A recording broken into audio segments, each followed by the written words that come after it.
Before Abraham was, I am. 8 words, and the moment Jesus spoke them, the crowd around him didn't argue. They didn't debate. They didn't ask follow-up questions. They picked up stones. This is one of the most explosive claims in the entire Bible. A claim so enormous, so audacious, that the only possible responses were worship or execution. Today, we're going to understand exactly why those words landed like a bomb in first century Jerusalem. And we're going to ask the question every honest person eventually has to ask about Jesus of Nazareth. Was he telling the truth? I'm Mark. This is Red Letters. Let's go. We're in John chapter 8. Jesus is in Jerusalem teaching in the temple, and he's in the middle of an increasingly tense exchange with a group of Jewish leaders. This isn't a calm theological seminar. The conversation has been escalating for several verses. Jesus has been making claims about himself, about truth, about freedom, and the religious leaders have been pushing back hard, appealing to their ancestry. We are offspring of Abraham, they say in verse 33, and later in verse 39, Abraham is our father. For a first century Jew, this was the ultimate trump card. Abraham was a father of the nation, the man God had made covenant promises to, the patriarch from whom their entire identity, their land, their religious heritage flowed. To claim Abraham as your father was to claim everything. And Jesus, astonishingly, doesn't back down from this. He goes further. He tells them that Abraham himself rejoiced to see this very day. Verse 56, Your father Abraham rejoiced that he was to see my day. He saw it and was glad. That statement alone would have raised eyebrows. Abraham lived roughly 2,000 years before this conversation. And Jesus is claiming that Abraham somehow, in some sense, saw and celebrated his day, his coming, his arrival. The religious leaders respond with what they think is a devastating rebuttal. Verse 57, You are not yet 50 years old, and have you seen Abraham? It's almost mocking. You're not even 50. Abraham lived 2 millennia ago.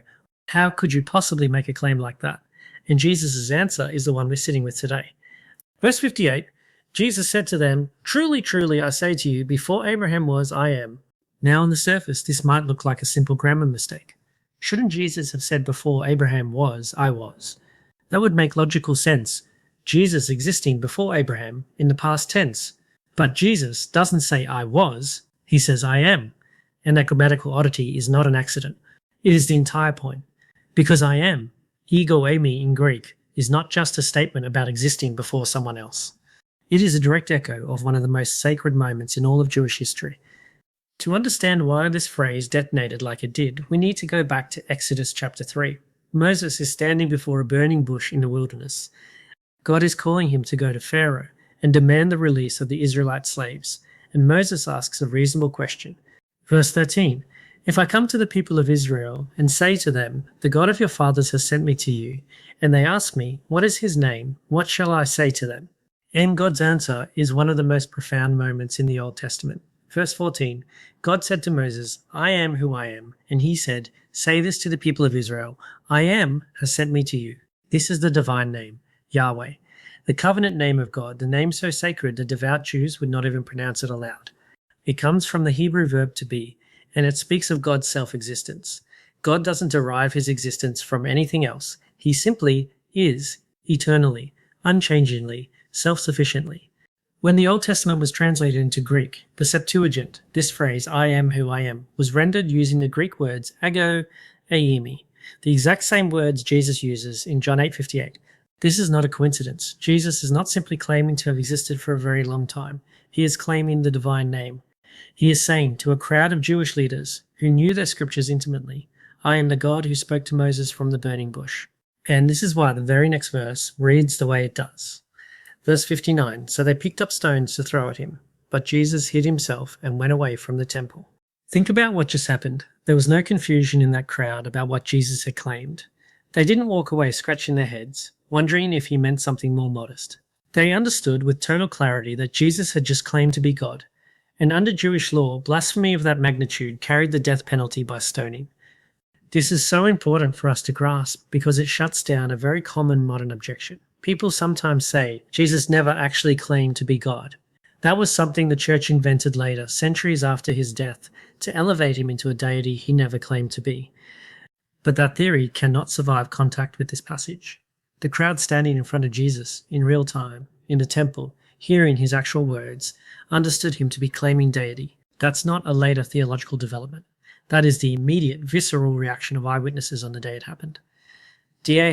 Carson, commenting on this passage, wrote that the crowd's reaction is itself a powerful piece of evidence. They did not think Jesus was speaking in riddles or metaphors. They understood him to be claiming the divine name, and they responded exactly as the law required for blasphemy. This brings us to a question that every honest person eventually has to wrestle with.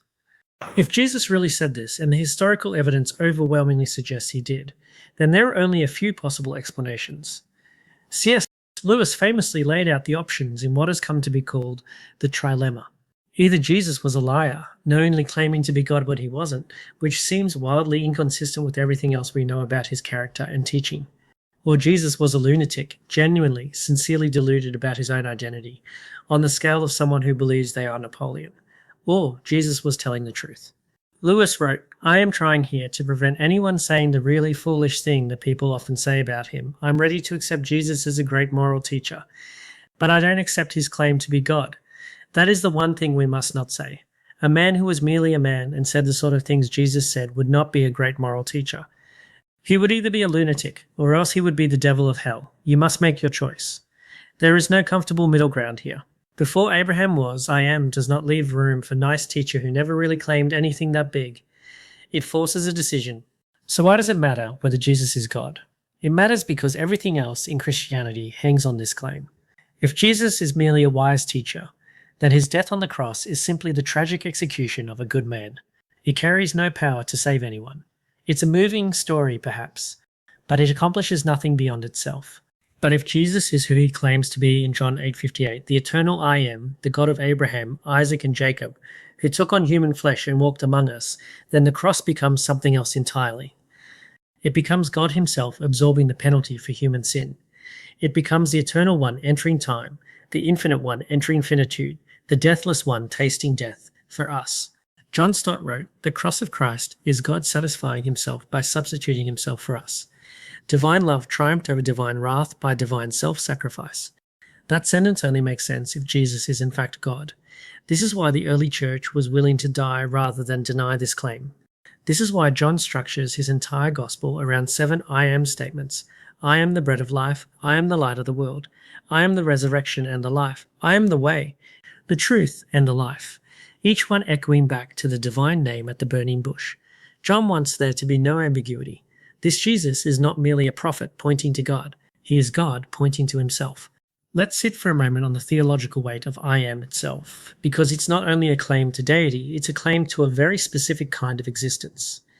When Moses asks for God's name, God doesn't give him a list of past accomplishments. He doesn't say, I was the one who created the world, or I will be the one who delivers you. He says, I am. Present tense. Timeless, unbound by past, present, or future the way we are. J.I. Packer wrote about this divine self-existence. God has life in himself, and from himself he depends on nothing, and nothing is necessary to him. All other beings depend for their existence on him. He depends on nothing and no one. That is what Jesus claims for himself in John 8:58. Not merely that he predates Abraham chronologically, as though he was simply a very old being, but that he exists in the eternal present of God himself. Abraham came into being. Jesus simply is. N.T. Wright observes that this kind of claim would have been almost unthinkable for a first-century Jewish monotheist to make about a human being, which is exactly why it provoked such a violent reaction. Wright notes that the Gospel writers were not pagan polytheists casually elevating a hero to godhood.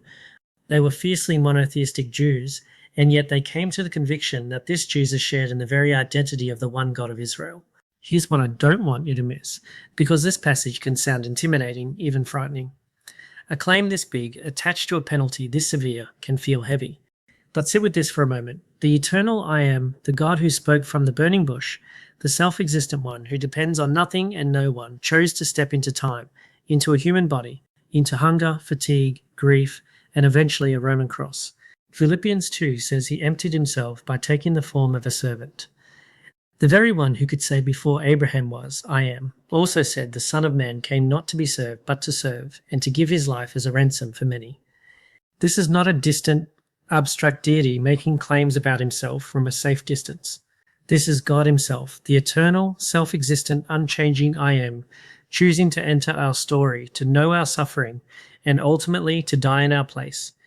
Martin Luther captured this paradox beautifully when he spoke of the wondrous exchange, the eternal one taking on our mortality, so that we, in him, might take on his eternity. That is the gospel hidden inside this explosive claim. So, what do we do with before Abraham was, I am? First, let us settle the question of who Jesus is. You cannot honestly read John 8:58 and conclude that Jesus saw himself as merely a good teacher, a wise rabbi, or a moral example. He claimed the divine name in front of witnesses who understood exactly what he meant. The question is not whether Jesus claimed to be God. The question is whether you believe him. Second, let it shape how you come to him. If Jesus is the eternal I am, then he is not someone you approach casually, as an equal, or as one option among many spiritual teachers. He is worthy of worship. He is worthy of your whole life, not because of pressure or fear, but because of who he actually is. Third, let it comfort you. If Jesus is the eternal, self-existent I am, unbound by time, unchanging, dependent on nothing, then he is utterly trustworthy. He was not caught off guard by your circumstances. He does not change his mind about you depending on your performance.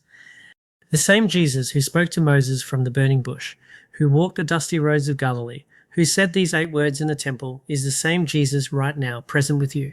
Hebrews 13:8 says it plainly. Jesus Christ is the same yesterday and today and forever. That's not a comforting platitude. That's a direct outworking of before Abraham was, I am. Before Abraham was, I am. 8 words that forced a crowd to choose between worship and stones. They still force a choice today. Not a comfortable middle ground, not a polite agnosticism, a decision about who this man from Nazareth actually is. I hope, like Abraham, you come to rejoice in his day. That's Red Letters, Episode 4. If this video helped you see the weight of who Jesus claimed to be, please hit the like button. It helps more people encounter this truth. And subscribe to At Word with Mark if you haven't already. Hit the bell so you don't miss Episode 5, where we look at one of the most upside-down parables Jesus ever told. The last will be first. I'll see you in the next one.